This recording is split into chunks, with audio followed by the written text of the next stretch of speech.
official qualification as master in the Guild of St. Luke, so meaning that now he was officially allowed to work as an independent master.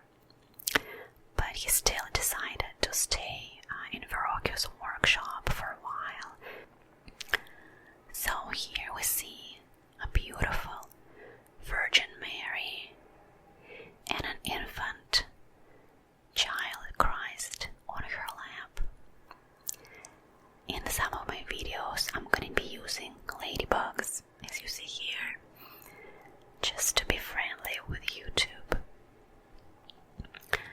So we see the child Christ, he's reaching towards Mary, very curious, and Mary's looking at him very gently.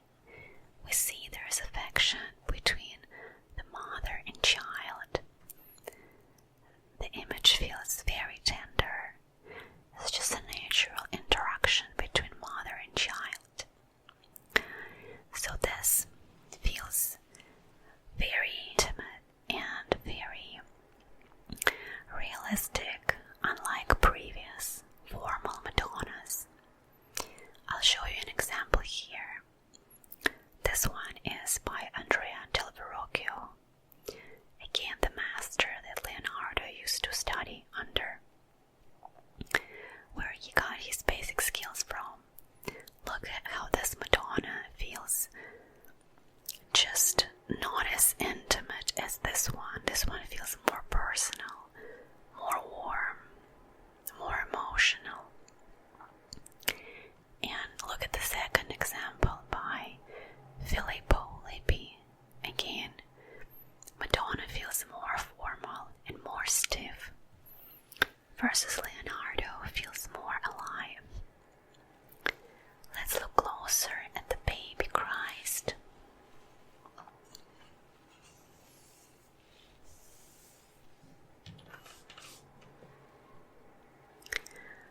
He feels like a real baby. He's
this was the Madonna of Carnation. And by the time Leonardo has finished painting her, he's starting to separate from his master Verrocchio, and by 1478 he was fully independent artist. So let's continue and look at the art that he painted as a fully independent artist. Okay, the second painting that we're going to look at by Leonardo is Benois, Madonna. Here we see her, and again we see the same theme. We see Virgin Mary and a Christ child. This one to me is more playful than a previous Madonna, and this playfulness between mother and child is going to become one of the hallmarks that Leonardo is so famous for. And this was so unusual for the early Renaissance, to see playful interaction between mother and child. Again, this feels very alive, intimate, like a just real mother playing with her baby. And what Leonardo wanted to do, he wanted to break away from stiff workshop Madonnas. He didn't want anything formal, posed, symmetrical, idealized, or emotionally distant like in previous examples that I showed you before. Here we see Christ child. He is just energetic and curious. He is reaching for flowers, just like a real curious baby. And again, just amazing anatomy from Leonardo studying child anatomy. We know that he was observing babies to understand how to draw. And again, Jesus here, he's not symbolic, he is stiff, he's just like a real toddler, exploring, reaching for the flower. So Leonardo just wanted to show real mother and child. It was his little rebellion against the formal workshop style. And if we look closer, we see, I'll show a close-up here, we see that Mary is holding a small flower in her hand, and baby Jesus is reaching towards the flower with curiosity. And this flower is a cruciform flower, looks like cross. Again, it's a hint of Christ's future crucifixion. Leonardo loved subtle symbols like this. So the flower that Mary is offering to the Christ predicts his future. Another thing is if we look at the interior, we see a basic domestic setting rather than idealized or like a formal backdrop. And we don't see a grand architectural space. It's just a basic house that they are placed in. And again, closer image of Madonna's face. Look at the lighting, the soft shadows.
first, we see stronger Verrocchio influence, and here Leonardo develops his own personal style. Here we see a freer composition. Here we see more traditional composition. There's more decorative drapery. Interior feels more formal. Versus here, it just feels softer. Faces are softer. Again, he's working on his sfumato technique. And just interactions between mother and child, this one is more playful. This have been more playful than the previous formal Madonnas, but then this here we see there's even more play between mother and child. Just a real toddler having fun. To me, this feels more alive. I really do like this Madonna. So, let's move on.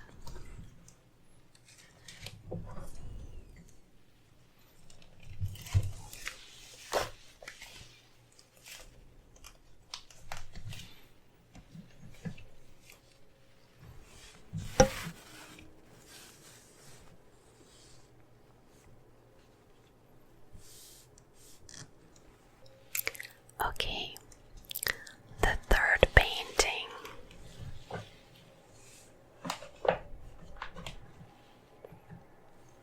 So the third painting by Leonardo is called the Adoration of the Magi. He created this painting right before he leaves Florence for Milan. And to this day, it is a very huge painting, 96 by 96 inches. It's very dramatically complex, but this is, to the day, is one of the greatest unfinished paintings in the all of art history. And what do we see here? I'll show you an image closer on the side. It might be hard to see. We see here the moment where three Magi come to worship the newborn Christ. We see Mary and the Christ in the center of an image. Mary sitting very calmly. And on the sides we see three Magi. And if you look at the composition, they form a triangle or a pyramid, and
painted the same story.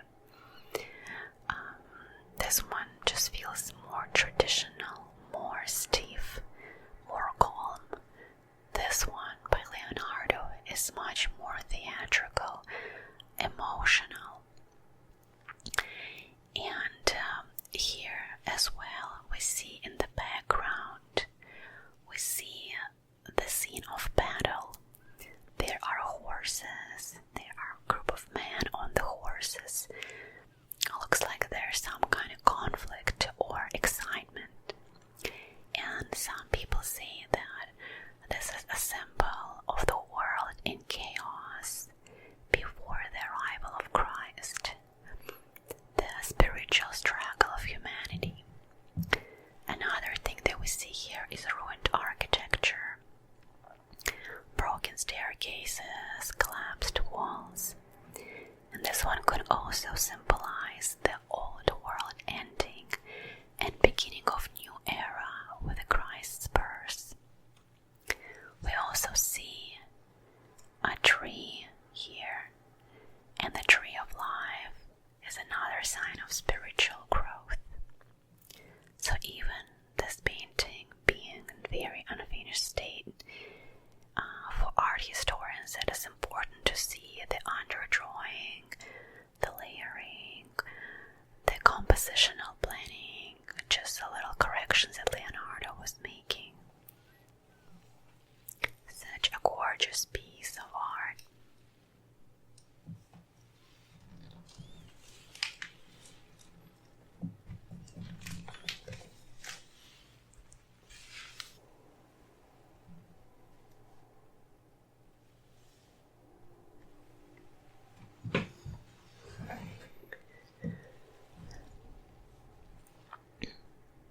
Another art by Leonardo that I wanted to show you is Saint Jerome.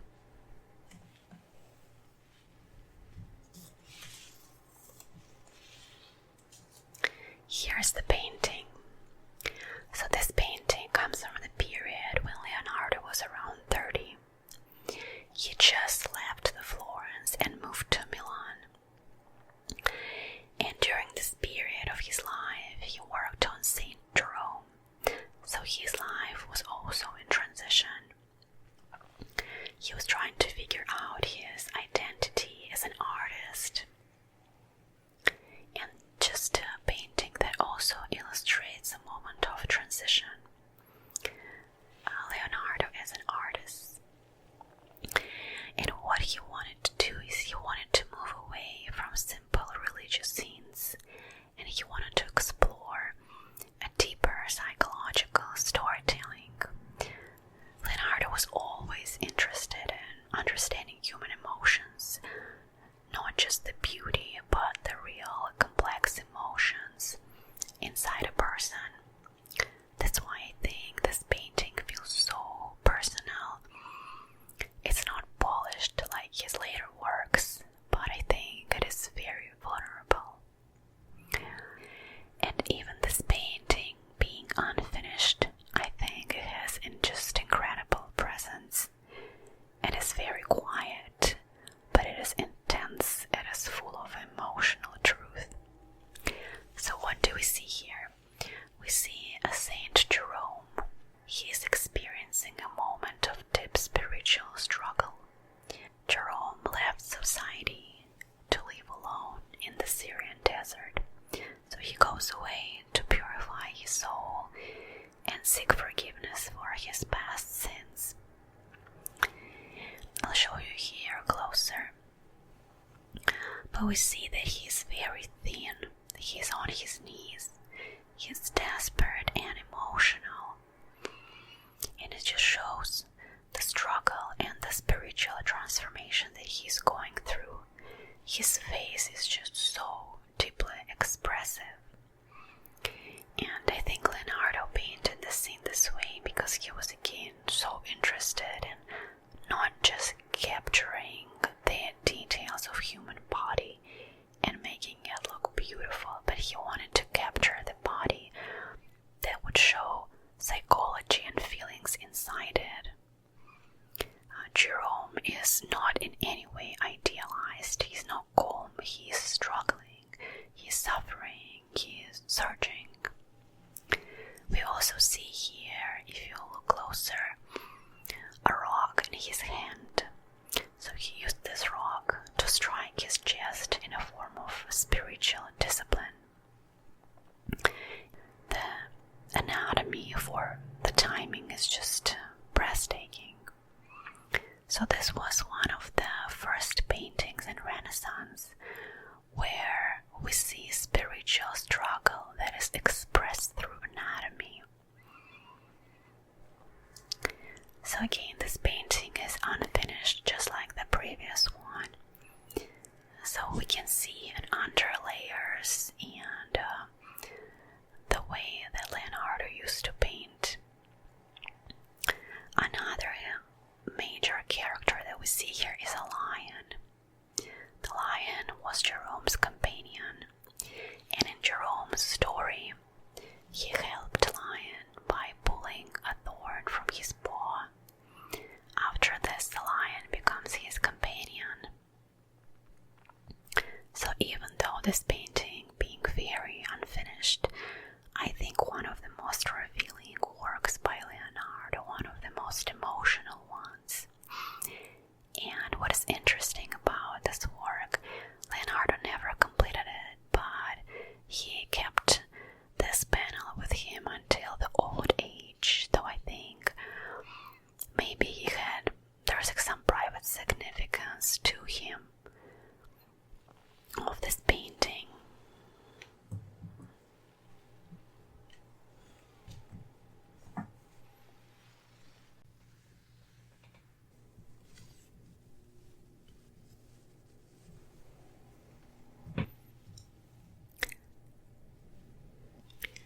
So the next painting that we are going to look at is one of my personal favorite depictions of Madonna by Leonardo.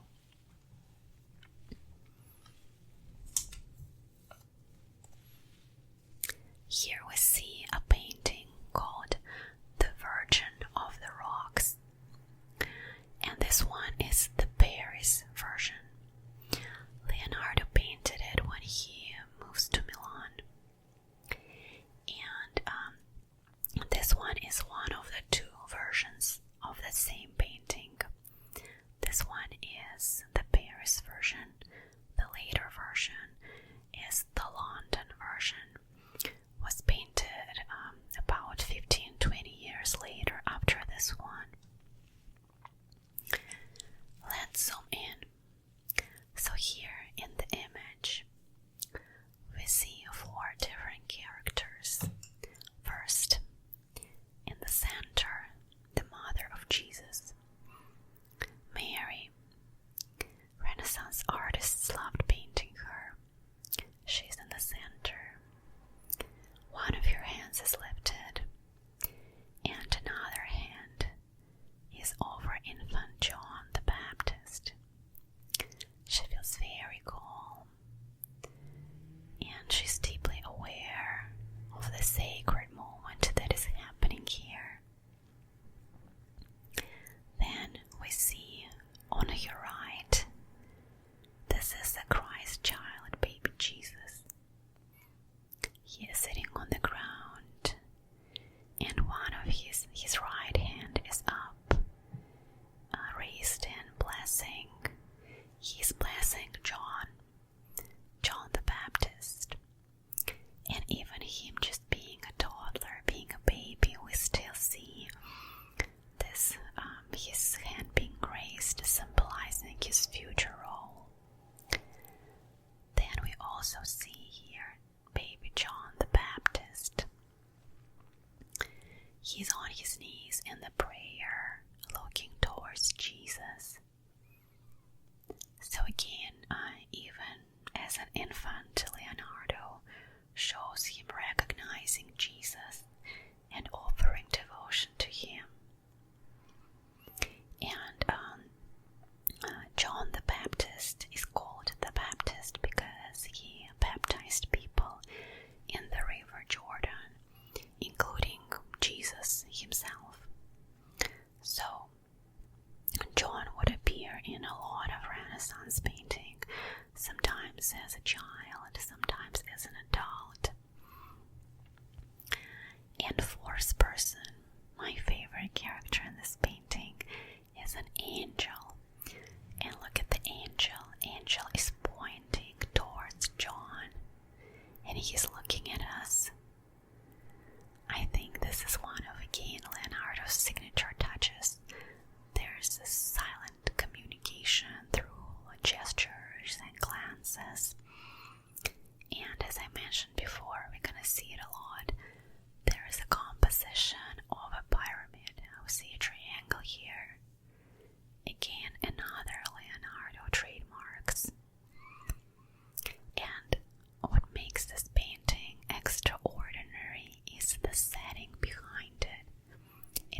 sandstone formations. There are some misty blue mountains, but at the same time the atmosphere is very mysterious. And this very mysterious landscape could be a symbol of mystery, spiritual mystery, the purity and the untouched nature of creation. Nobody before Leonardo has treated a religious scene this way. And again, a lot of sfumato. This is just a perfect textbook example of Leonardo's smoky, soft technique. We don't see any visible outlines. Forms are shaped by light and shadow. Just so soft, so beautiful. So now let's look at the next version that is currently in London.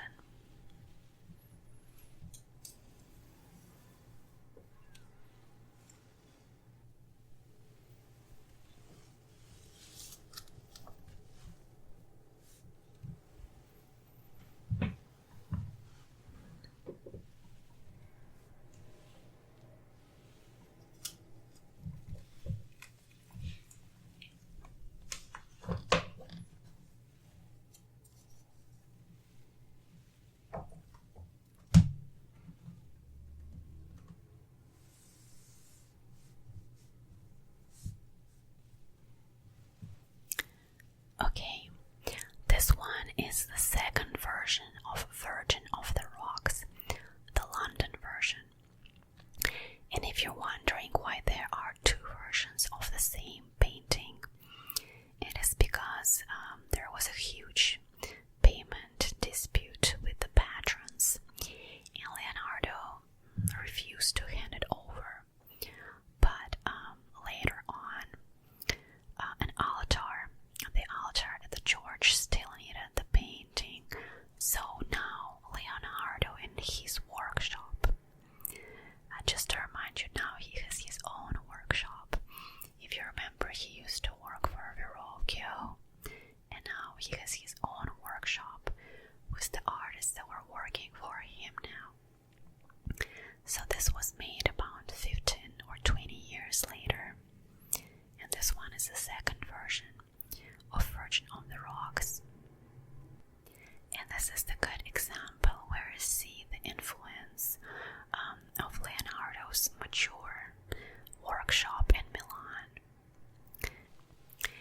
And again, just like the Paris version, this scene includes 4 characters: Virgin Mary, Baby Christ, John the Baptist, and an angel.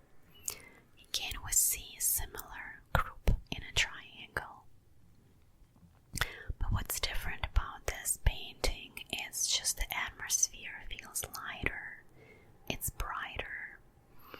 The previous painting was more mysterious and cave-like. This one uses brighter lights and just clear outlines. But here we see a sharper details and just more decorative touches. Figures are more defined. It just feels more open and less dramatic. Another difference is we see halos. In the previous version. So, in the previous version,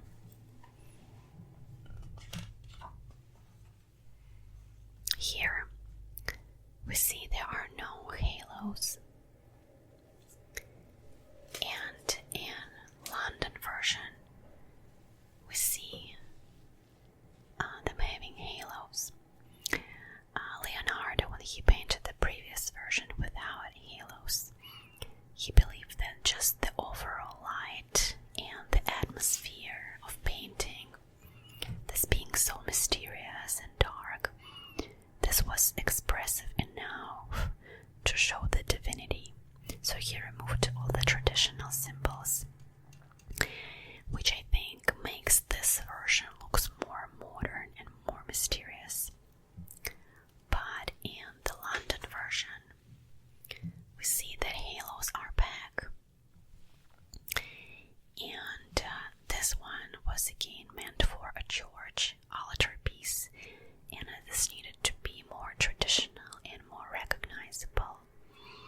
So the workshop added halos to the gay holy figures, and everyone besides an angel has a halo, because in this era, angels didn't always need a halo. An angel here is just in a role of a guide. He's not a central divine figure. And another big difference between two of those paintings is here. Angel is not pointing towards John. In previous version, he used to point at John, and now he's not looking at us. So this doesn't feel as mysterious as the previous version is. Another thing that we see here is angels' wings are more defined. We see more detailed flowers and just plants. Landscape overall feels more polished, lighter, more peaceful. So the Paris version was painted completely by Leonardo himself, versus the London version was painted by Leonardo with the help of the artists who worked in his workshop. And I think looking at those two paintings is such a good example to see how Leonardo is revisiting one of his greatest compositions, but now he's looking at it through a different lens. He's more mature, now he has his own workshop. And let me know which one you like more. I personally like more mysterious and more modern version. I like more Paris one. This one is lighter, but to me this feels more formal. Okay, let's move on.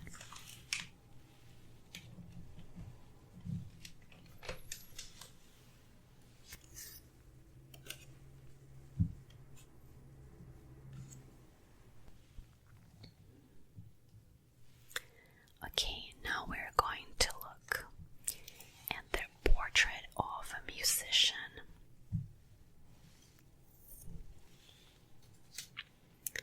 So the portrait was painted in early years that Leonardo spent in Milan. And here we see a young man. He's holding a sheet of paper, some musical paper. This most likely is a court musician or a composer. And this is another painting that is unfinished.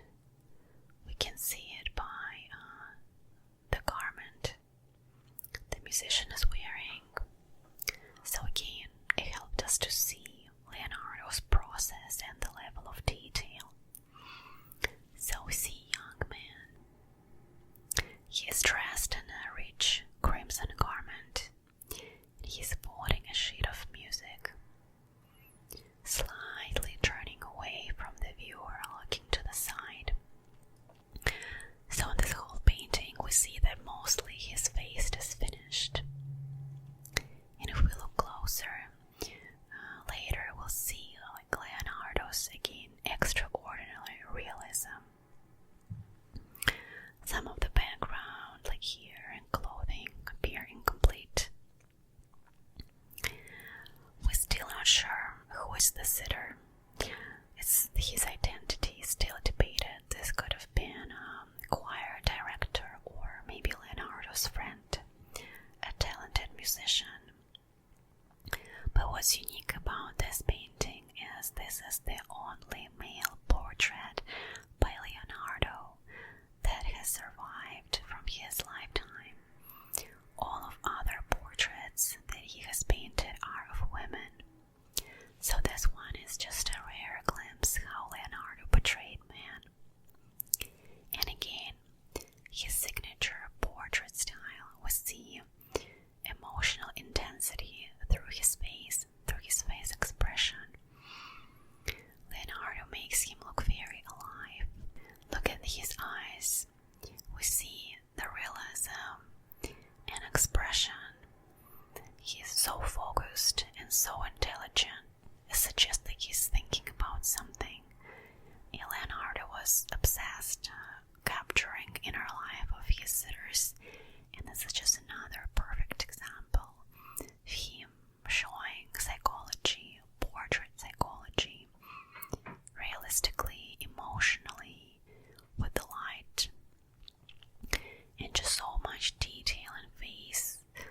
Look at the light transitions, look at his cheekbones, the shadows, very soft and just so delicate. There's even moisture in the eyes that you can see. And to repeat again, it's his early example of sfumato, the technique that he used for shading. And another thing about this painting is this sheet of paper. We see that there are some musical notes here. This portrait is one of the earliest examples in Renaissance that is showing a person not by their wealth or their status, but by their profession. We know that he is a musician, to show us that he works with music.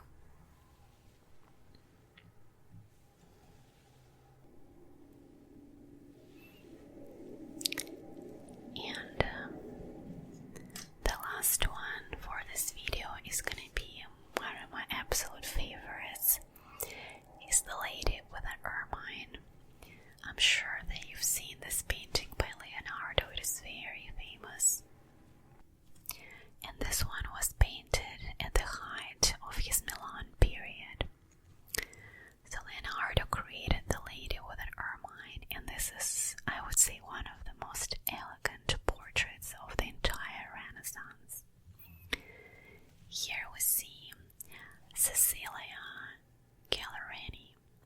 So she was a young woman in the court of Milan, and she was a lover of Ludovico Sforza. He was Duke of Milan. Here we see a full maturity of his style. Again, very delicate and detailed hands, just beautiful. Look at her skin tones. Feels skin feels so soft and porcelain-like. She's like a beautiful doll, but again, she feels like an alive person because your skin is so soft. And again, emotional and deep realism. There's just a sense that she's being caught in a moment rather than specifically posing for this painting. So see her turning a little bit to the right, and feels like somebody has walked into the room. She was facing this way, but she turned around and is looking to the side. That's why this feels so alive. Your body's facing one direction, she is looking into another. There is also an ermine that is looking in another direction. That's why this feels so alive and so real, like she's being caught in a moment. This creates a lot of movement and just elegance and three-dimensionality. This could be one of the most dynamic female portraits of 1400s. We also see her, she's wearing a simple clothing. This elegant red and blue dress. So she was around 16 when this painting was painted. And most famously, Cecilia is holding ermine in her hand. I'll show it to you closer here. Look at him. He's incredibly lifelike, muscular. He's alert, and he is very expressive. And the ermine is the key to the portrait's meaning. So symbolically, ermine represents purity. There is medieval belief that ermines would rather die than have their fur dirty. And this could also be a symbol of Ludovico Sforza, her lover, the Duke of Milan. And he used ermine as his personal emblem. So this painting is a symbol of Cecilia, a symbol of was a symbol of their relationship. There's so much symbolism that Leonardo loved. Another thing is that the way Cecilia is posing doesn't feel stiff as previous Renaissance portraits. I'll give you here an example painted by one of the Pollaiolo brothers, just so you can compare how much Leonardo evolves. Cecilia here appears so alive compared to this painting. She looks very intelligent because we see the emotion in her eyes. There's just so much movement here versus previous paintings like this. And again, extraordinary realism. Look at her face closer. Leonardo using his sfumato and soft line technique. Just very gentle and soft skin. Beautiful transitions between light and shadow. And this technique will be perfected in Mona Lisa. But again, this is just a good example of his earliest use of this technique. So I think this was not just a simple, beautiful portrait. This was a message about love, about your identity and the intellect that she has. And I think this painting is so important in Renaissance because here we see a sitter with a personality. She's not just a symbolic. We see emotions in her eyes. We see a movement in her body. She feels alive. And this at the times was one of the most psychologically modern portraits of entire 15th century. So on this beautiful painting, we're going to end this video, the second part. There's also going to be a part 3. I really appreciate you for watching and spending some time with me talking about art. I know now we have very busy and stressful lives, but sometimes it is important to take a second off and just relax. Thank you so much, and I hope you have a wonderful day, evening, or morning, whatever you are, and I will see you soon.